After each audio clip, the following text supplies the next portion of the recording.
Hello and welcome back. Today I'm going to mention two novelisations by Max Allan Collins and the horror story he had in writing them. It turned out to be a tough lesson in ownership and something over-enthusiastic novelisation writers can get when they're given a script to turn into a novel, wrongly believing they can take liberties, small or large. Warning, there could be spoilers ahead, which I didn't really think was necessary for me to say on my channel, but just in case anyone's watching and they don't want to have any spoilers, you have now been warned. Dick Tracy was a 1990 movie based on the comic strip created by Chester Gould. When Gould retired in 1997, the job was then passed on to long-term fan and mystery writer Max Allan Collins to take over. After many years of writing the comic strips, it gave him a sort of sense of propriety, which is a fair enough given, really, how much knowledge and he has of the characters and the stories. He is also an accomplished and established mystery crime writer as well. So when the news of the film was being made and directed by Warren Beatty, as well as producing and starring in it himself, Max Allan Collins was eager to pen the novelisation.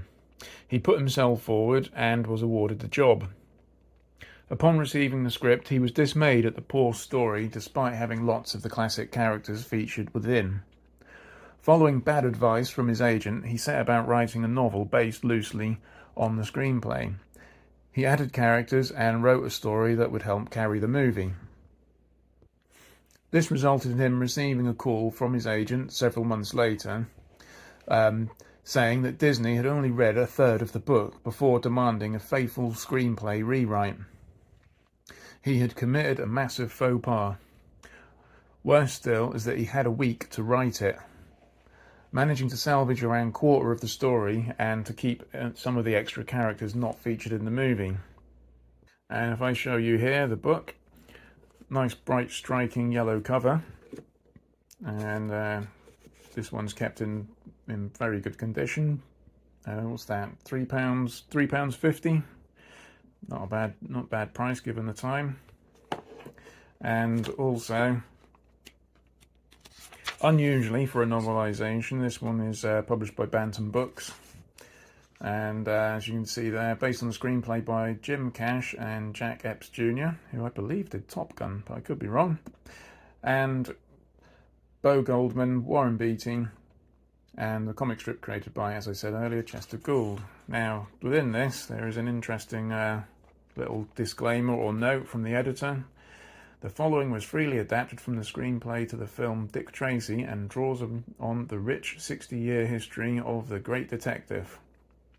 While true to the story of the film, there are scenes and characters that did not appear in the finished motion picture.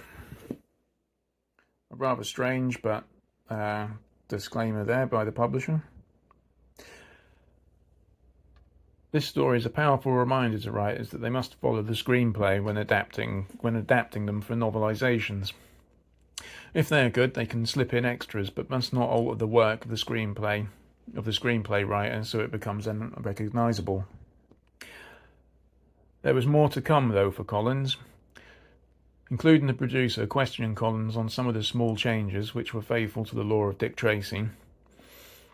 This resulted in some changes being written into the movie, which Collins remarks makes Dick Tracy a film partly based on its own novelisation. After trying every trick he could think of, Collins was also forced to remove the identity of a character known as the Blank. Disney treated this as a closely guarded secret, although it is obvious early on in the movie who the Blank is. This led to Dick Tracy being the only published mystery book which does not reveal who the murderer was. Only on the 6th reprint run, a short one distributed to school book clubs that only ones that featured the actual reveal. Oddly though, a colouring book was available at launch, which does reveal the killer, making Collins' entire ordeal rather unnecessary. Next was Max Allan Collins' novelisation called Road to Perdition. This was a movie directed by Sam Mendes and starring Tom Hanks in the lead role, based on the graphic novel created by Max Allan Collins himself. He wrote a 100,000-word novel and was careful this time to stick to the screenplay, but adding backstory and expansion only that he as a creator really could give. But the DreamWorks studio insisted on only staying with what was to be in the movie, a rare thing as they normally allow some sort of expansion, and in order for the screenplay to function as a novel and allows the story to breathe. Instead, a flat-by-numbers novel was published at around 40,000 words.